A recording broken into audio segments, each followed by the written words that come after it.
ചിറ്റൂർ സമിതി, പട്ടഞ്ചേരി സമിതി, കൂടിമുട്ടം സമിതി, തത്തമംഗലം ശ്രീ കുടുംബക്കാവ് സമിതി, തത്തമംഗലം മന്നത്ത് ഭഗവതി സമിതിയും ചേർന്ന് നടത്തുന്ന പരിപാടിയാണ് ഇന്ന് ഇവിടെ നടന്നുകൊണ്ടിരിക്കുന്നത്.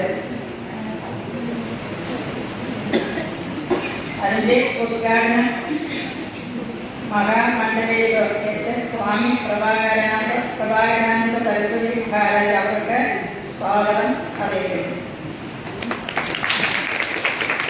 ഇനി ശബരിമല മാതാജി വസന്താനന്ദ സരസ്വതി മങ്കര അവർക്കും സ്വാഗതം.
നമ്മുടെ പ്രധാനത്തിന്റെ ജ്ഞാനപ്പാനയുടെ പറഞ്ഞുപോലെയാണ് ഈ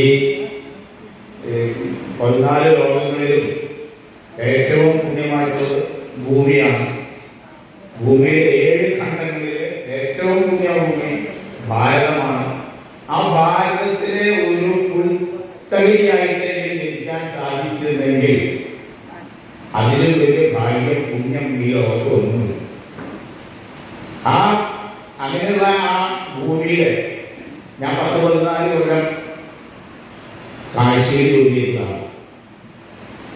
കാശി ഭഗവാന്റെ മുന്നിൽ ദിവസവും പോയി പ്രാർത്ഥിച്ചു പോകുന്നവരാണ്. 14 കൊല്ലം വർക്ക് ചെയ്യുന്നവരാണ്. അപ്പൊ അതുപോലെ പുണ്യഭൂമികൾ നമ്മുടെ ഈ രാജ്യത്ത് എവിടെയൊക്കെ ഉണ്ട്, എത്രയൊക്കെ ഉണ്ടെന്നത് നമുക്ക് അറിയുവാനുള്ളതിന് അത്ര അധികം പുണ്യസ്ഥലങ്ങൾ നമ്മുടെ ഈ നാട്ടിലുണ്ട്. അത്രയും പുണ്യഭൂമിയാണ്.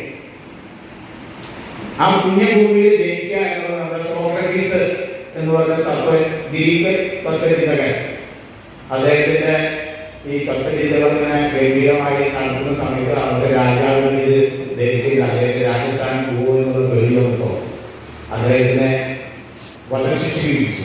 സോക്രട്ടീസ് വധശിക്ഷ വിധിച്ചാൽ ഒരു ചോദ്യമുണ്ട്, അവസാന ചോദ്യം, നിങ്ങൾക്ക് എന്താണ് അവസാനത്തെ ആഗ്രഹം എന്ന് ചോദിച്ചപ്പോൾ അദ്ദേഹം പറഞ്ഞത്, എൻ്റെ മരണശേഷം എൻ്റെ ഈ ഭൗതിക ശരീരം കാശിയിൽ കൊണ്ടുപോയി ഏൽപ്പിക്കണം എന്നുള്ളതാണ്.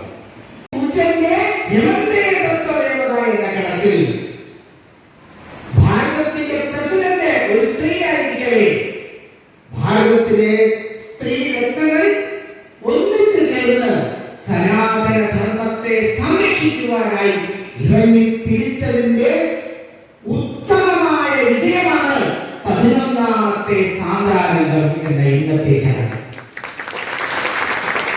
ഭഗവാൻ വിഷ്ണുവിന്റെ ഏകാദശിയോട് ഉപമിപ്പിച്ചുകൊണ്ട് 11 സാന്ദ്രാനന്ദങ്ങൾ പാലക്കാട് ജില്ലയുടെ വിവിധ ഭാഗങ്ങളിൽ വളരെ വിജയകരമായി കഴിഞ്ഞ 2 മാസങ്ങളായി നടത്തി. അത് ഈ ബ്രഹ്മാണ്ടത്തിൽ, ഈ ജഗത്തിൽ അതൊരു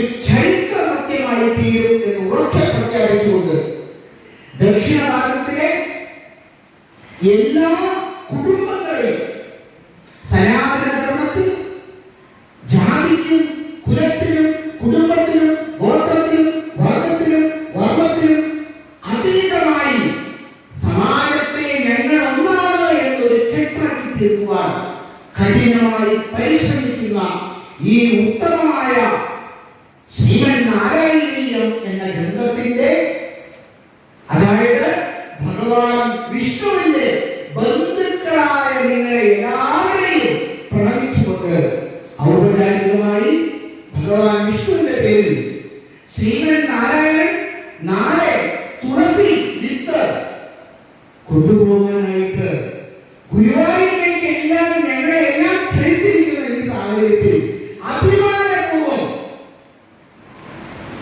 ധർമ്മത്തിന്റെ സംരക്ഷണത്തിനായി ഈ മഹത്തായ ചടങ്ങ് സംഘടിപ്പിക്കുന്ന പ്രവർത്തകരെ മുഴുവൻ പ്രണമിച്ചുകൊണ്ട് അഖില ഭാരതീയ സന്ത് സമിതിയുടെ 7500 ആശ്രമങ്ങളുടെ 400-ലധികം മഹാമണ്ഡലേശ്വരന്മാർ പ്രതിനിധീകരിക്കുന്ന 20 സംസ്ഥാനങ്ങളിൽ 124 പരമ്പരയിലെ സന്യാസിമാരെ ഏകോപിപ്പിച്ചുകൊണ്ട് പ്രവർത്തിക്കുന്ന സന്ത് സമിതി 800 വർഷത്തെ ചരിത്രത്തെ തിരിച്ചുകുറിച്ചുകൊണ്ട് ദക്ഷിണ ഭാരതത്തിൽ നിന്ന് ഒരു സന്യാസിയെ ദേശീയ സെക്രട്ടറി ആക്കിക്കൊണ്ട് ഉയർത്തിക്കൊണ്ടുവരാൻ കഠിന പരിശ്രമം നടത്തുമ്പോൾ ഈ നാരായണീയത്തിലെ അമ്മമാരുടെ ശക്തിയിൽ രാഷ്ട്രത്തെ സംരക്ഷിക്കുവാൻ, ധർമ്മത്തെ സംരക്ഷിക്കുവാൻ, നമ്മുടെ ഭാരതത്തിന്റെ സമ്പത്ത് സംരക്ഷിക്കുവാൻ നാരായണീയ പാരായണത്തിലൂടെയും നാരായണീയ മഹോത്സവത്തിലൂടെയും സമർപ്പിക്കുവാനുള്ള ഒരു ഭാഗ്യം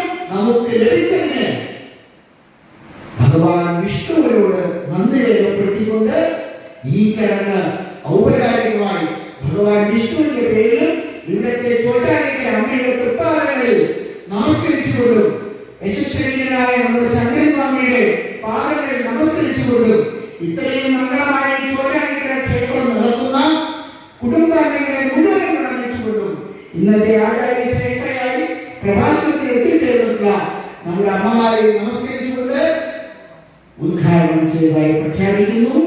വരാൻ പോകുന്ന കർക്കിടക മാസം എങ്ങനെ ആചരിക്കണം? സൗന്ദര്യഹരി, ദേവി മഹാത്മ്യ പാരായണം, ദേവി ഭാഗവതം എന്നിവ ചൊല്ലി രാമായണത്തോടൊപ്പം ദിവസേന ഇത് നമ്മൾ പാരായണം ചെയ്തുകൊണ്ട് സ്ത്രീ ശക്തിയെ, അല്ലെ, ശക്തി ഉള്ളിലാണല്ലോ ദേവി മഹാത്മ്യം വായിക്കുമ്പോൾ. എല്ലാ ദേവന്മാരിൽ നിന്ന് ക്രോധാകുലരായിട്ടിരിക്കുമ്പോൾ അവരുടെ മുഖങ്ങളിൽ നിന്നും തേജസ് പ്രകടിക്കുന്നു. അതീവ തേജസ് കൂടാം. അവിടുന്ന് പുറത്തു നിന്നവരെ ഉള്ളുന്നാന്നിരിക്കേണ്ടത്, പുറത്തുനിന്ന് ദേവിയല്ല ഇരിക്കേണ്ടത്. കണ്ടത് ഉള്ളിൽ നിന്നുള്ള പ്രഭാവം, ആ തേജസ് പുറത്തു വന്ന് അത് കൂടിയാണ്. അപ്പൊ ഈ പ്രഭാവം, ഈ തേജസ് എവിടെയുണ്ട്? നമ്മുടെ ഉള്ളിലാണുള്ളത്. രാവിലെ അവർ പറഞ്ഞു, കൃത്യമായി പറഞ്ഞു, ആ ശക്തിയെ നമുക്ക് പുറത്തെടുക്കാം. വിവേകാനന്ദ സ്വാമികൾ പറയുന്നത് ഉറങ്ങിക്കിടക്കുന്ന സിംഹങ്ങളെ ഉറങ്ങിക്കിടക്കുകയാണ്. ആ സിംഹം എവിടെ വരണം? ഗർജിച്ചുകൊണ്ട് പുറത്തു വരണം. അപ്പൊ ആ സ്ത്രീ ശക്തി അതൊരു കാര്യമായി പറഞ്ഞു. പിന്നെ ഈ സൗന്ദര്യോത്തരോഗി സുന്ദരതനോ ഭൂമം ആശ്ചര്യതോക്യ ആശ്ചര്യം ഭുവനേന തസ്യ വൃതം കൃഷ്ണാദിഷ്ണോ വിഭോ. ആ സൗന്ദര്യം കണ്ട് ആസ്വദിക്കാൻ പറ്റുന്ന ആരുകളാണ്? സാക്ഷാത്കാരത്തെ ചോറ്റാനിക്കരമ്മ, അല്ലെ? ഇവിടെ ഇരിക്കുന്നവരെല്ലാം അമ്മയായിട്ട് കാണാൻ സാധിച്ചിട്ടുണ്ടെങ്കിൽ അത് നിങ്ങൾ ഈ ദേവിയിൽ കൊണ്ടുപോകുന്ന ഭക്തിയോടാണ്. ഈ നിങ്ങൾക്ക് ഇന്ന് ചെയ്യാൻ പോകുന്ന ഈ പ്രവൃത്തിയുടെ മുന്നോടിയായിട്ട് നമ്മൾ കുറേ ദിവസങ്ങളായിട്ട് തപസ് ആചരിച്ചുകൊണ്ടാണ് നമ്മൾ ഓരോരുത്തരും. എനിക്കറിയാം, എന്നെ പോലും ഞാനൊരു സാധാരണയായിട്ട് ചെയ്യാം. ഇനി എത്ര പ്രാവശ്യം വിളിച്ചു ഞാൻ വിചാരിച്ചു നിനക്ക് യോഗിയാണ്, ഞാൻ എത്രയൊക്കെ വിളിച്ച് പറയേണ്ടതുണ്ടോ എന്നൊക്കെ വിചാരിച്ചു ഞാൻ. അപ്പൊ ഈ ഓരോരുത്തരും ഇവിടെ വരുന്നവർ ദേവിയുടെ ആ ഒരു രൂപമായിട്ട് കണ്ടുകൊണ്ട് ബഹുമാനിച്ചുകൊണ്ടാണ് നമ്മൾ ചെയ്തിരിക്കുന്നത്. ആളുകൾ കുറച്ചെന്ന് പറഞ്ഞിട്ട് കാര്യമില്ല, ആളുകളുടെ ശക്തി, അല്ലെ, ആ ശക്തി പ്രഭാവമാണ് ഈ സമ്പൂജ്യാലയത്തിനെയും വലിയൊരു സ്വാമിക്ക് കാണാൻ സാധിക്കണമെങ്കിൽ മേഖല ഉണ്ടാവണം. അപ്പൊ ഈ ശ്രമം നിങ്ങളെ വിജയിക്കണം. അതാണ് ഈ ഓരോ മേഖല വെച്ചിട്ട് കൂടുന്നവരോ അവിടെ എല്ലാവരെയും കൊണ്ടുവരാം. ഇതിൽ ഓരോരുത്തരും പദ്ധതി സംഘടിപ്പിക്കാൻ സാധിക്കണം. ഓരോരുത്തരും വീട്ടിലുള്ളവരെയെല്ലാം ഈ പറഞ്ഞതുപോലെ എല്ലാവരെയും സംഘടിപ്പിക്കാൻ സാധിക്കണം. എത്ര പേര് ചൊല്ലാൻ പറയുന്നോ മനസ്സ് ചൊല്ലുന്നുണ്ടോ? ഞാനിപ്പോ അങ്ങനെയാണ് കുറച്ച് ഇതിന് വേണ്ടിയിട്ട് ഉദ്യമിച്ചുകൊണ്ട് വേഗം ഞാൻ ഓൺലൈനിൽ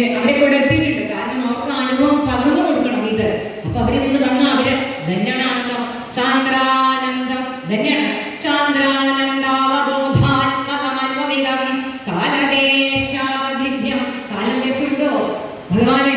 എവിടെ ഇരിക്കുന്ന ആളുകൾക്ക് ഇപ്പോ കൊറോണ വന്നത് അനുഭവമായി. എവിടെ ഇരിക്കുന്ന ആൾക്കാരൊക്കെ ഓൺലൈനിൽ ഇരുന്ന് പഠിക്കുന്നു, എന്തെല്ലാം പഠിക്കുന്നു. നാം നാരായണൻ വെറുതെ നടക്കുന്ന നാരായണൻ ഓൺലൈനിൽ ഉണ്ടോന്നാണ് വരുന്നത്. അപ്പൊ കാലത്തിനും ദേശത്തിന് അതീതമായ ശക്തി അതിപ്രഭാവത്തോടുകൂടി വന്നുകൊണ്ടിരിക്കുകയാണ് നാരായണനോട്. കാരണം സപ്താഹത്തിന്റെ സംരംഭമാണല്ലോ ഇതല്ലേ. ത്യാഗരാജ സ്വാമികൾ കോടിക്കണ്ട് 96,000 കോടി ചൊല്ലുന്നവർ 96 കോടി നാമങ്ങൾ ചൊല്ലി രാമൻ പ്രത്യക്ഷമായി. അദ്ദേഹം എങ്ങനെയാണ് സ്തുതികൾ കീർത്തനങ്ങൾ ഭാരമായി സമർപ്പിക്കുകയാണ്. രക്തവൈഡൂര്യ കല്ലുകൾക്ക് സമാനമായിട്ടാണ് അതിനേക്കാട്ട്. കാരണം ആ അക്ഷരങ്ങൾ നശിക്കുന്നില്ല, കീർത്തനങ്ങൾ നശിക്കുന്നില്ല. പഞ്ചരത്ന കീർത്തനം ഭാരമായിട്ട് എന്റെ അടുത്തേക്ക് ഉണ്ടാകുന്ന ഞാൻ മാനസം പൂജ ചെയ്യും. ആ പലതരം മാലയായിട്ട് ആ കണ്ട് മനസ്സിൽ കണ്ടുകൊണ്ട് ഞാൻ പ്രാർത്ഥിക്കൊണ്ടിരിക്കും. ആ രത്നക്കല്ലിയിൽ ഞാൻ പൂജ. അതാണ്. അപ്പൊ ഇതൊക്കെ കൊണ്ടുവരുന്നത് ആ ഗുരുവര്യന്മാരുടെ അനുഗ്രഹം നമുക്ക് തന്നതുകൊണ്ടാണ്. അതുപോലെ ഭാഗവത സംഗ്രഹമാണ് നാരായണൻ. ആ സാക്ഷാൽ ബ്രഹ്മതത്വമാണ് അല്ലെ. കാലത്തിനും ദേശത്തിനും അതീതമായിട്ടുള്ള വേദങ്ങളിൽ മാത്രം പറഞ്ഞിട്ടുള്ള ഉപനിഷത്ത് സാരമായിട്ടുള്ള സാക്ഷാൽ ബ്രഹ്മ സാന്ദ്രാനന്ദ തത്വ ആനന്ദ തത്വ ആണ്. ആ ആനന്ദം നമ്മൾ അനുഭവിക്കണം. ഞാൻ ഓരോ എന്റെ ശിഷ്യരോട് പറയാം, അനുഭവിക്കണം. ഇത് പറഞ്ഞ് മനസ്സിലാക്കാൻ പറ്റില്ല. ഈ ആനന്ദം അന്ധഭാഗ്യം ഭാഗ്യൂ, അല്ലാത്തവരൊക്കെ അഭാഗ്യന്മാർ തന്നെയാണ്. അന്ധഭാഗ്യം ജനാനം. ആ ശ്രീകോവിന്റെ മുമ്പിൽ നിന്ന് കഴിഞ്ഞാൽ ആ ഒരു ആനന്ദം എപ്പോഴും ഒന്നും വേണ്ട. ഇവിടെ ഞങ്ങൾ കുറച്ചു നേരം നോക്കി ഇരുന്നപ്പോൾ ചൊല്ലാൻ പറ്റുന്നില്ല. അതാണ് ഇവിടുത്തെ സവിശേഷത. ആ കണ്ണുകൾ ആർദ്രമാകുന്നുണ്ടോ? ആ കണ്ണാകടാക്ഷം എപ്പോഴും രസം കണ്ണീരായിട്ട് ഒഴിക്കുന്നുണ്ടോ? ആ കണ്ണുകൾ ചലിക്കുന്നുണ്ടോ? സാധാരണ വിഗ്രഹത്തെ നോക്കിയപ്പോൾ നമുക്ക് തോന്നിയെന്ന് പറഞ്ഞാൽ അപ്പൊ ആനന്ദം പറയുന്ന ആ ബ്രഹ്മ പറയുന്ന അവസ്ഥ നമ്മൾ ആലോചിച്ച് നോക്കൂ. ഈ പരിസരത്തുള്ള എല്ലാ ആളുകളുടെ ചെവിയിലേക്ക് എത്തിയിട്ടുണ്ടാവും അല്ലെ. ഇതിനകത്തുനിന്ന് പുറത്തേക്ക് പോകുന്ന ആ ശബ്ദം എല്ലാ ചെവികളിലേക്കും ശ്രവണശക്തിയോടുകൂടി പോയിക്കൊണ്ടിരിക്കുന്നതാണ്. അതുമതി. നിങ്ങൾ സാമൂഹ്യ കാര്യമാണ് ചെയ്യുന്നത്. സാമൂഹ്യ കാര്യം ചെയ്യാൻ വേണ്ടി ആളുകളെ വിളിച്ചു കൂട്ടി പണമൊക്കെ പിരിച്ച് ചെയ്യണമെന്നില്ല. നിങ്ങൾ ചെയ്യുന്ന വലിയ സാമൂഹ്യ കാര്യമാണ്. ഈ മന്ത്രധ്വനികൾ എവിടെയെല്ലാം ചെന്നിട്ടുണ്ടോ, ഏതെല്ലാം ചെവികളിലെത്തിയിട്ടുണ്ടോ, ഏതെല്ലാം ശിരകളിലേക്ക് പറഞ്ഞിട്ടുണ്ടോ, അതെല്ലാം ശുദ്ധീകരിക്കപ്പെട്ടിരിക്കും എന്നുള്ള കാര്യത്തിൽ യാതൊരു തർക്കമില്ല. അതാണ് നാരായണമന്ത്രം. നാരായണമന്ത്രം പറയുന്നതാണ്. ആ ഒരു ശക്തിയെ തിരിച്ചറിയാൻ കഴിയുന്നത് ഞങ്ങൾക്ക് വൈകിട്ടാണ്. കാരണം ഈ 5 പേർക്ക് വളരെ വൈകിട്ടാണ്. നിങ്ങൾക്ക് എത്രയോ കാലം മുമ്പ് അതിനെ അകപ്പെട്ടു. നിങ്ങൾക്ക് സുഖം ചെയ്താണ്. ഞങ്ങൾ വളരെ ചുരുക്കായിട്ട് ഈ കാര്യങ്ങളിൽ കടന്നു വരുന്നത്. ഞങ്ങൾ ഇതുപോലെ ആദ്യത്തെ കാര്യങ്ങളിൽ തന്നെയാണ് പങ്കെടുത്തിരുന്നത്. പരിപാടിയിൽ തന്നെയാണ് ഞങ്ങൾ നടത്തിക്കൊണ്ടിരുന്നത്. പക്ഷെ നാരായണത്തിൽ ഞങ്ങൾ പങ്കെടുത്തില്ല. നാരായണം എന്ത് എന്ന് മനസ്സിലാക്കാൻ കഴിയുന്നത് വളരെ വൈകിപ്പോയി എന്നുള്ളതാണ്. സ്ത്രീ ശാക്തീകരണത്തിന് വേണ്ടി അനുദിനം വാദിക്കുന്ന സമൂഹമാണ്. സ്ത്രീകളുടെ ആവശ്യത്തിന് വേണ്ടി ഒരുപാട് കാര്യങ്ങൾ, ഒരുപാട് ആളുകൾ കണ്ണീരൊഴുക്കുന്ന കേരളമാണ്. ഹരേ കൃഷ്ണ കൃഷ്ണ കൃഷ്ണ ഹരേ ഹരേ.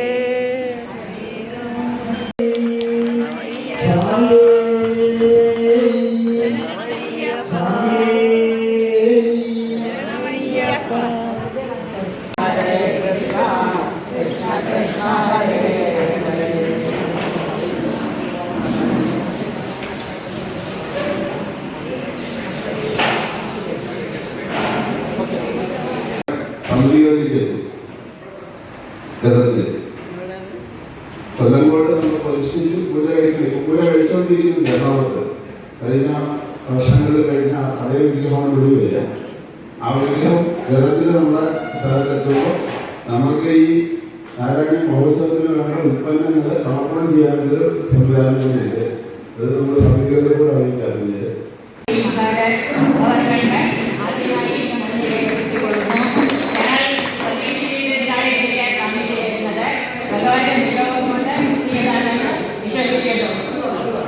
പിന്നെ ഇവിടെ കൂടിയിരിക്കുന്ന സംസ്ഥാന സമിതി അംഗം ശ്രീ സംസ്ഥാന ജോയിന്റ് സെക്രട്ടറി ശ്രീ സതീഷ് മേനോൻ, ജില്ലാ അധ്യക്ഷൻ നൈലഭാരത നാരായണീയ കമ്മിറ്റി ശ്രീ കണ്ണൻകുട്ടി, ജില്ലാ ജനറൽ സെക്രട്ടറി സുധാ ഗോപാലകൃഷ്ണൻ, സമിതി ജില്ലാ joint secretary V P Raveendran, സംസ്ഥാന ഞാൻ സാദരമായി